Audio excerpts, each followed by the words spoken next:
Question corresponding क्या है, a 4 pole 3 phase slip ring induction motor is use as a frequency changer, ठीक है। इस stator is started by 3 phase 50 hertz supply, a load require 3 phase 20 hertz supply is connected to the star connected rotor through the 3 phase slip ring induction motor. देखो question की corresponding क्या है, ये frequency changer पर based on question है और supply क्या कर दी गई है, दोनों पे, स्टेटर पे और रोटर पे भी दी गई है, डिफरेंट फ्रीक्वेंसी करस्पॉन्डिंग। तो हमको चेक करना है कि रोटर की जो स्पीड होगी क्या होगी, पहले बता क्लियर है कि नहीं, कंसेप्ट एकदम हमें करना क्या है। तो देखो अब यहाँ पे कुछ दिया नहीं है कि रोटर या स्टेटर पे जो सप्लाई दी गई वो किसके करस्पॉन्डिंग है, तो हमको क्या करना पड़ेगा। अब यहाँ पे दो केस पॉसिबल है कि दोनों पे फेज सीक्वेंस अगर सेम हो, फेज सीक्वेंस जो करंट दी गई है स्टेटर पे रोटर पे भी पॉजिटिव निगेटिव, दोनों पे पॉजिटिव हो या दोनों पे निगेटिव हो या एक पॉजिटिव हो एक निगेटिव, मतलब दो केस तो पॉसिबल है ही है कि अगर दोनों पे सेम फेज सीक्वेंस हो और दूसरा रिवर्स हो। नहीं, अगर सेम फेज सीक्वेंस होगा या दोनों पॉजिटिव फेज सीक्वेंस या दोनों पे निगेटिव, तो direction of rotation of stator field और रोटर फील्ड क्या होगी, सेम होंगी। और अगर दोनों में से कोई रिवर्स हो जाए तो क्या मिलेगा हमको, अपोजिट डायरेक्शन में, बोथ फील्ड इन अपोजिट डायरेक्शन। तब रोटर की स्पीड क्या होगी, दोनों में मतलब दो स्पीड मिलेगी रोटर की, ठीक है। तो पहले तो क्लियर है व्हाट आई एम सेइंग। चलो बनाते हैं पहले, ये हो गया स्टेटर, ठीक है।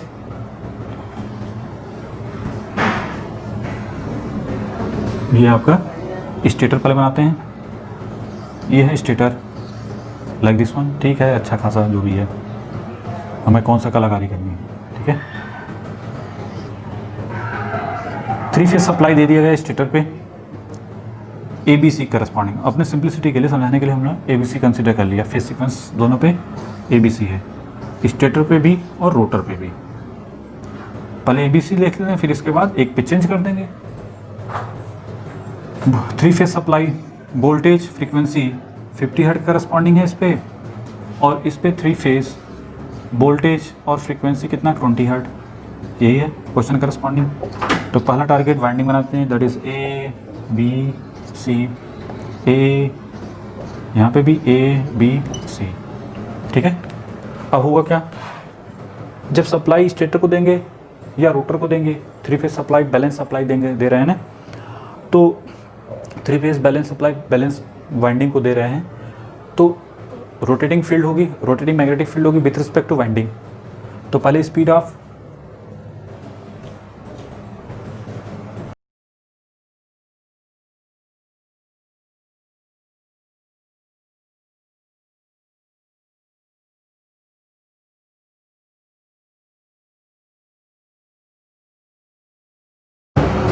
स्पीड ऑफ स्टेटर फील्ड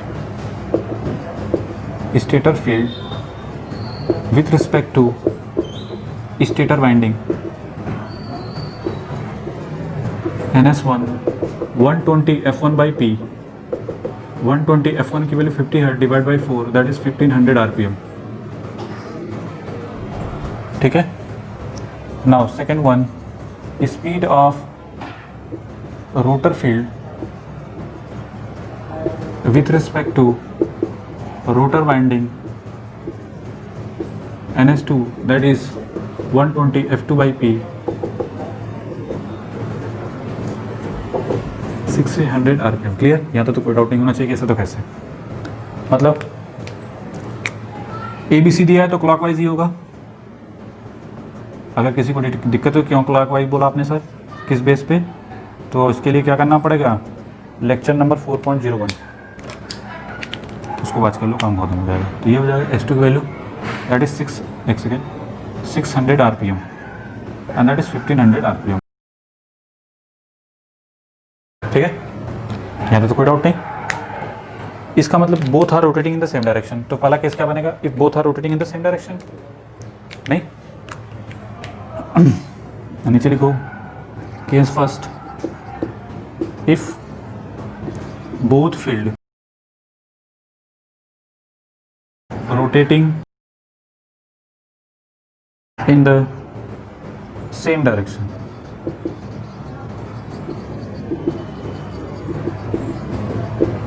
ठीक है।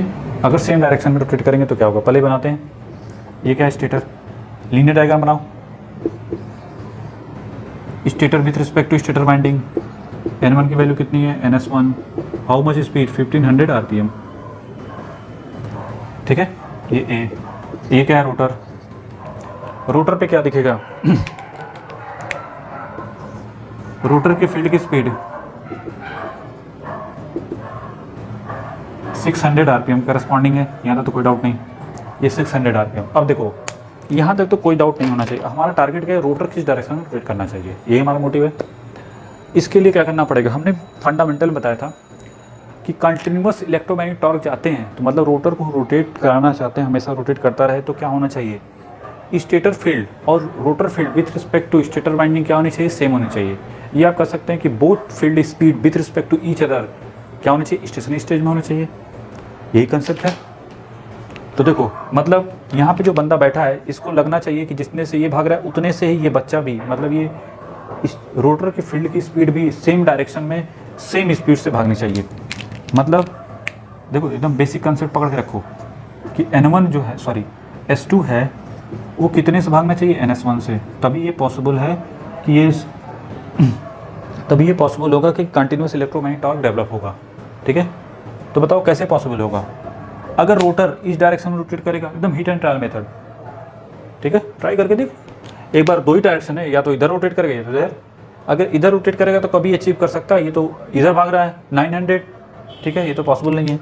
तो रोटर नॉर्मल सी बात है इन the direction of stator field NR1 मान लेते हैं, कितने से भागेगा कि इस बंदे को ये जो है कितने से, जैसे मान लो कुछ भी नहीं समझना ऐसा समझो, ये हेलीकॉप्टर है 1500 RPM से लाइक दिस वन स्पीड में भाग रहा है, ये बच्चा, ये ट्रेन रुकी हुई है, ये ट्रेन है और ये प्लेटफॉर्म पे ट्रेन जो है रुकी हुई है, कितने स्पीड से, उस पर एक बच्चा दौड़ रहा है, कितने से, 600 RPM से। तो ये तो कभी अचीव नहीं कर सकता इस स्पीड को। तो अगर ट्रेन को इसी डायरेक्शन में रोटेट करा दिया जाए, कितनी स्पीड से रोटेट करा दिया जाए,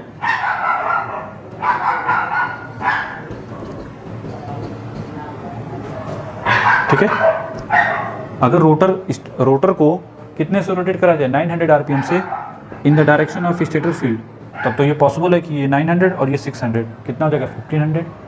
नहीं, मतलब ये हुआ कि NS1 प्लस NS2, सॉरी ये तभी पॉसिबल है, इसका मतलब ये हुआ ना कि NS1 माइनस NS2 हुआ तभी तो 900 आएगा। बोले तो क्लियर है कि नहीं, हमने क्या बताया,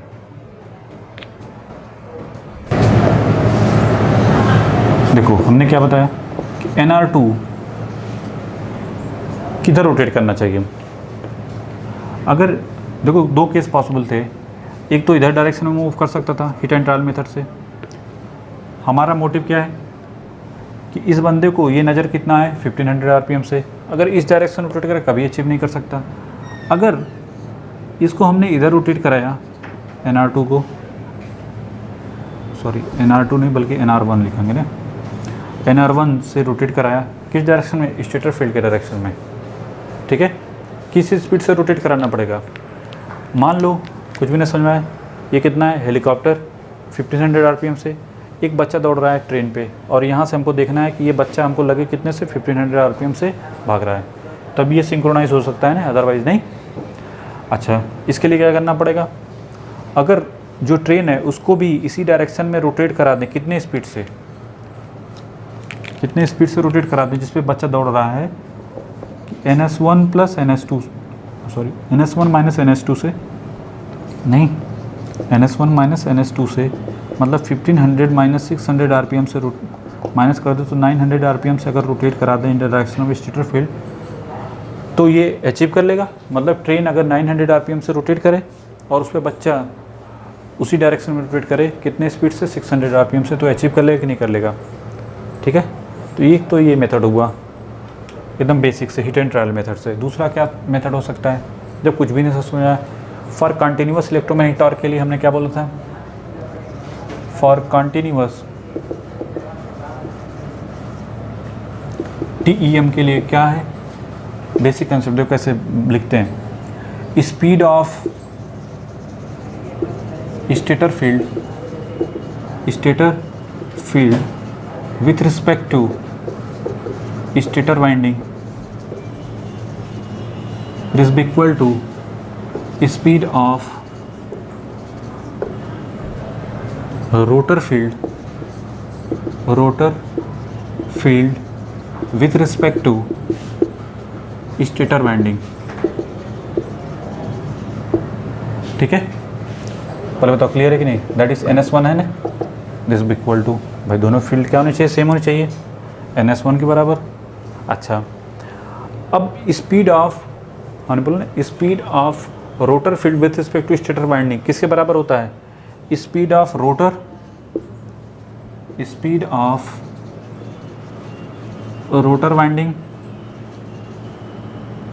rotor winding with respect to stator winding plus speed of, इसको मिटा देते हैं। देखो पहले वाले में तो यही है ना, स्पीड डिटरमाइन करना है ना, तो इसको हटा दे, जगह हो जाएगी, थोड़ा अच्छा लगेगा ना, नहीं तो लगेगा कि पता नहीं क्या लिख रहा है। ढंग से देखो, ढंग से लिखो, कोई दिक्कत नहीं। Speed of rotor field, rotor field with respect to rotor winding, rotor winding. Clear? बताओ ये किसके करस्पॉन्डिंग है? Rotor NR plus NS2। तो आपको क्या मिला कि NS1 this equal to NR plus NS2। तो हमको यहाँ से NR की वैल्यू क्या मिल जाएगी? NR1 क्या मिल जाएगा हमको? NS1 minus NS2। तो बेसिक कंसेप्ट से भी वही चीज़ आएगी। ठीक है, तो जिससे आप समझ सकते हो उससे समझ लो। तो NR1 की वैल्यू किसके करस्पॉन्डिंग हो गई? NR1 दैट इज़ कितना आएगा? 900 RPM। और किस डायरेक्शन में? सेम क्लॉकवाइज नहीं, ABC करस्पॉन्डिंग क्लॉकवाइज, तो ABC, तो ये भी मिल गया लाइक दिस वन करस्पॉन्डिंग। ठीक है, दूसरा था क्या कि हमने बोला कि अपोजिट डायरेक्शन, ये तो सेम डायरेक्शन करस्पॉन्डिंग मिल गया। बनाओ जल्दी से, नीचे लिखो इन अपोजिट डायरेक्शन। तो रोटर का डायरेक्शन किधर हो जाएगा? Rotor rotate in the direction of stator field with speed 900 RPM। Second case के corresponding, if both field are rotating in the opposite direction, opposite direction. ठीक है, अपोजिट डायरेक्शन में अगर रोटेट करना शुरू कर दे तब क्या होगा? देखो अपोजिट डायरेक्शन में मतलब, देखो इसका मतलब क्या हुआ, बनाते हैं। पहले तो क्लियर है, रोटर को बनाओ लाइक दिस वन। अब की बार क्या है, बना दो यहाँ पे, ज़्यादा कंसेप्ट समझ में आएगा। ये जो रोटर A है, स्मॉल a, इसके करस्पॉन्डिंग जो S2 है वो कितना है? अपोजिट डायरेक्शन में ऐसे ही होगा ना। इसका मतलब इसका डायरेक्शन अब की बार रिवर्स हो गया। S2 जो है NS2 के करस्पॉन्डिंग जो कि कितना है? 600 RPM। तो उस डायरेक्शन में दूसरा डायग्राम बनाना अपने में। ठीक है, कोई दिक्कत नहीं, लंबा हो जाने दो, लेकिन हमको पूरा समझ में आना चाहिए। कुछ भी हो जाए, इस टाइप का क्वेश्चन कभी गलत ना हो हमसे। पहले तो क्लियर है, ये हो गया NS2 बना दिया।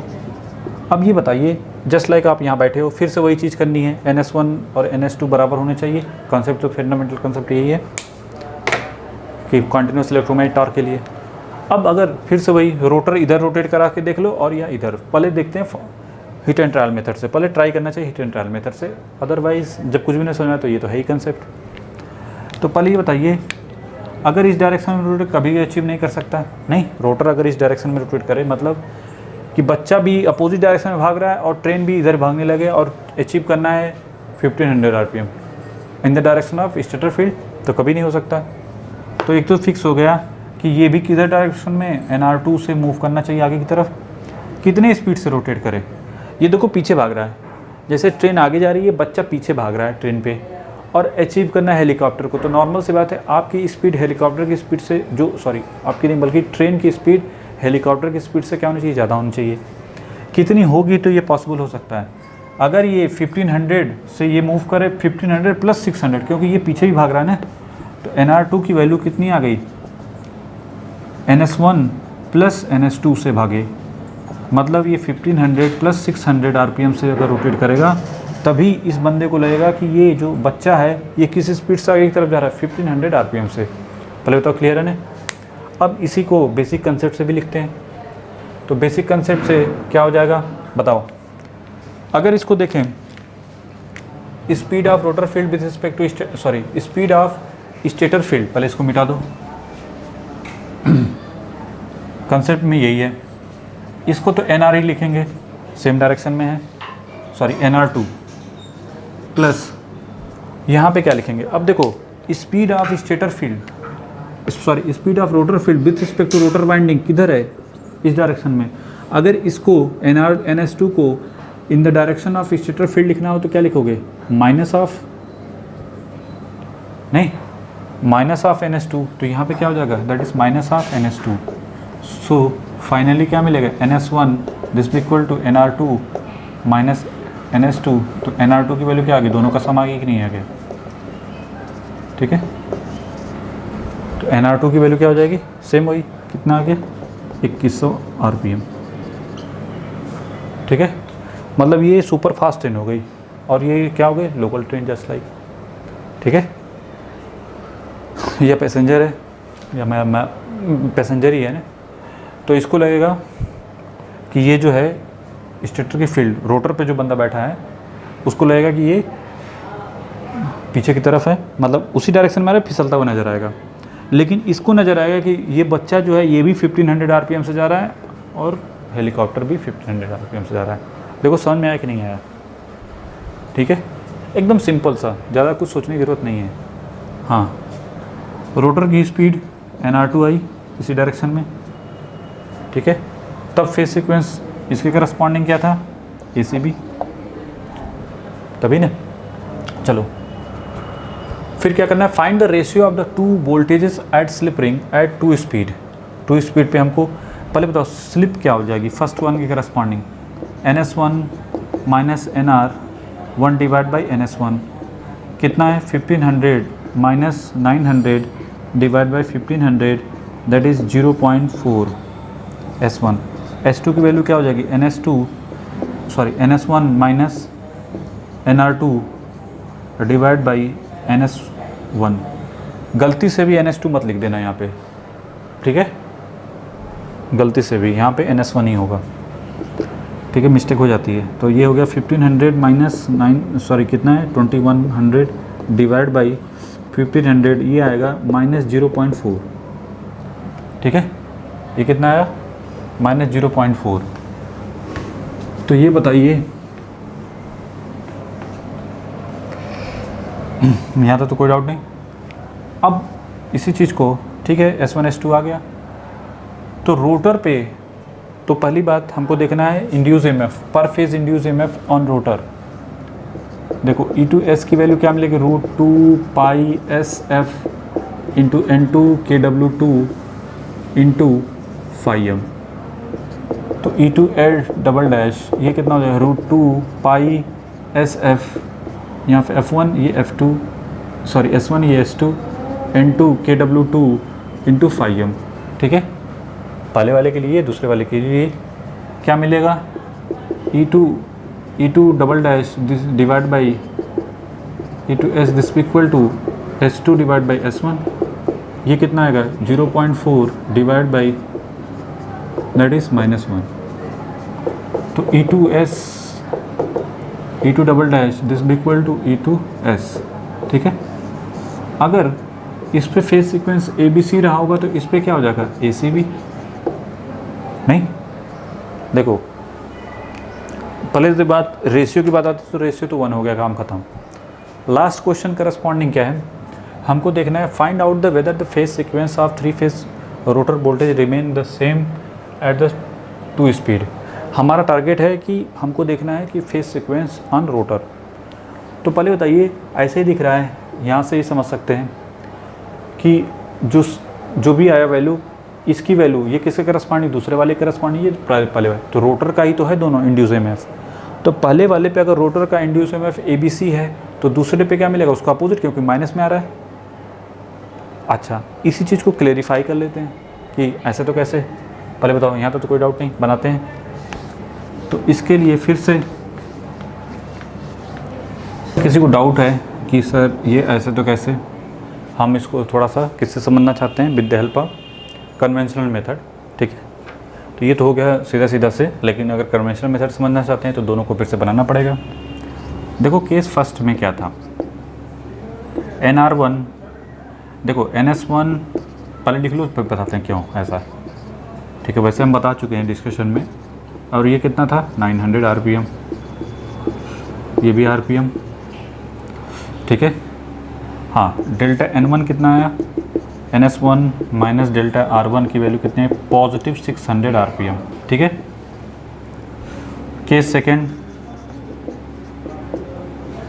NS1 1500 RPM, NR2 कितना है 2100 RPM, और डेल्टा N2 कितना हो गया, that is NS1 minus NR2 that is minus 600 RPM, ठीक है। ये था, इसी चीज़ को थोड़ा बनाते हैं तब समझ में आएगा। ये था स्टेटर,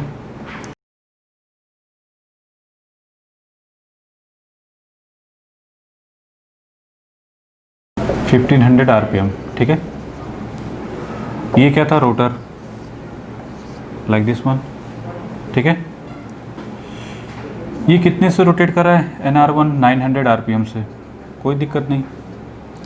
इसको ये बंदा N1 कैसा नजर आ रहा है, देखो NR1 जब 900 RPM से रोटेट करेगा तो रिलेटिव स्पीड जो है N1, मतलब इसको ये क्या नज़र आ रहा है, दैट इज़ 600 RPM, कि 600 RPM से आगे की तरफ लगेगा, ठीक है। इट मीन्स अगर इसको ध्यान से देखो, ये हमने इसको क्या कंसिडर किया था, क्लॉकवाइज, ये भी क्लॉकवाइज ही आया और ये भी किसके करस्पॉन्डिंग आया, क्लॉकवाइज। इसका मतलब कि अगर फेज सीक्वेंस, देखो हम लोग जो डिसाइड करते हैं फेज सीक्वेंस रोटर पे, वो किससे डिसाइड होता है, रिलेटिव स्पीड से। पहले रिलेटिव स्पीड का डायरेक्शन किधर था, रिलेटिव स्पीड का मतलब रोटर जब रोटेट नहीं कर रहा था तो पहले क्या था, यही था ना, क्लॉकवाइज। भाई स्टेटर की फील्ड की स्पीड रही होगी ना with respect to rotor winding, like this one, clockwise.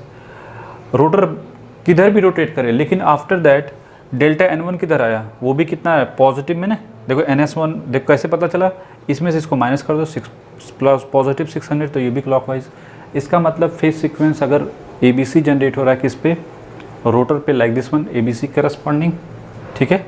मतलब देखो इसी डायरेक्शन में जा रहा है, मतलब जो स्टेटर पे फेज सीक्वेंस होगा वही रोटर पे फेज सीक्वेंस होगा। अगर मान लो कि स्टेटर पे ABC है तो रोटर पे भी क्या होगा, ABC। पहले बता, क्लियर है, यहाँ था तो कोई डाउट नहीं कि ये A हो गया फर्स्ट केस के करस्पॉन्डिंग। अब आते हैं ये दूसरे केस के करस्पॉन्डिंग, वो उसको बनाते हैं। ये क्या है, स्टेटर वाइंडिंग, ये क्या है, रोटर कंडक्टर, कितने से रोटेट कर रहे हैं, NR2 that is 2100 RPM।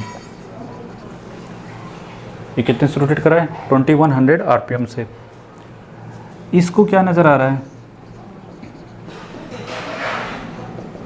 1500 RPM, ठीक है। ये तो पहले बताओ, क्लियर है। हाँ इसको ये क्या नज़र आएगा, N1 जो है, जो कि डेल्टा N के करस्पॉन्डिंग नज़र आया है, वो कितना है, -600 RPM। मतलब -600 का मतलब ये बैक की रिलेटिव स्पीड का जो डायरेक्शन है, पहले अगर ऐसा था तो अब कैसा हो गया, अपोजिट डायरेक्शन में, ठीक है। देखो सिंपल सा तरीका ये है कि इससे आप कह सकते हो कि रिलेटिव स्पीड का डायरेक्शन क्या हो गया, माइनस का मतलब दैट इज़ एंटी क्लॉकवाइज, ठीक है। इसको रोटर की स्पीड से, रोटर की मैग्नेटिक फील्ड की स्पीड से कोई मतलब नहीं है, यहाँ पे मतलब है स्टेटर की मैग्नेटिक फील्ड की स्पीड और रोटर की स्पीड से। ये किधर था कि ठीक है, ये जो है क्लॉकवाइज डायरेक्शन करस्पॉन्डिंग, ये भी क्लॉकवाइज डायरेक्शन है, लेकिन इसकी स्पीड NR2 क्या हो गया, NS1 से ज़्यादा हो गया। इस वजह से डेल्टा N2 की वैल्यू क्या हो गई, एंटी क्लॉकवाइज। मतलब इसको ये जो जस्ट लाइक ऐसे समझो कि अगर ये सुपर फास्ट ट्रेन है तो ये कौन सी है, आपकी लोकल ट्रेन है। तो सुपर फास्ट ट्रेन में जो बंदा बैठा है उसको ये क्या नज़र आएगा, ड्रैग होता हुआ नज़र आएगा ना पीछे, नहीं। तो इस वजह से आप कह सकते हैं कि जो रिलेटिव स्पीड का डायरेक्शन होगा with respect to rotor winding, वो क्या नज़र आएगा, अपोजिट, नहीं पीछे की तरफ नज़र आएगा। तो इसका मतलब क्या होगा, इस पे जो फेज सीक्वेंस होगा वो इस स्टेटर क्या होगा, अपोजिट होगा। नहीं, अब बताइए पहले पे, तो पहले अगर इस पे ए बी सी था तो अब क्या हो जाएगा, इस पे ए सी बी। क्लियर है कि नहीं? नहीं, अगर इस पे इस रोटर पे phase sequence A B C था तो इस पे क्या हो जाएगा, ए सी बी। समझ में आया कि नहीं? क्यों? क्योंकि रिलेटिव स्पीड का डायरेक्शन ऑफ रोटेशन क्या हो जाएगा, रिवर्स हो गया। नहीं, क्लियर है कि नहीं? बस ये समझना था। तो जैसे चाहो वैसे समझ लो। आप चाहो तो डायरेक्ट इससे समझ सकते हो, और ज़्यादा दिक्कत हो तो इससे ज़्यादा समझ लो, ये ज़्यादा सही है। माइनस करके देख लो, ठीक है। NS1 NS जिधर भी NS का डायरेक्शन है उसके करस्पॉन्डिंग रोटर का क्या डायरेक्शन होगा उसको माइनस करके, या तो फिर इस कन्वेंशनल मेथड से इसको बना के, अगर निगेटिव आ रहा है तो मतलब इसको क्या नज़र आएगा, देखो ये अगर इतने से भाग रहा है तो इसको पीछे नज़र आएगा ना, तो दैट्स वाई जो पहले था ये ऐसे नज़र आ रहा था। नहीं, अगर ये स्थिर था तो इसको 1500 से, जब ये भागने लगा 2100 मतलब 2100 RPM से, तब ये क्या नज़र आएगा, पीछे की तरफ जा रहा है। ये भी आगे, लेकिन उसको पीछे ड्रैग होता हुआ नज़र आएगा, पीछे की तरफ जाता हुआ नज़र आएगा। तो इस वजह से फेज सीक्वेंस क्या हो जाएगा, रिवर्स हो जाएगा। किस पे, रोटर पे। अगर स्टेटर पे ABC है तो इस पे क्या हो जाएगा, ACB। ठीक है, बस एकदम सिंपल सा है। ठीक है, बना लो इसको।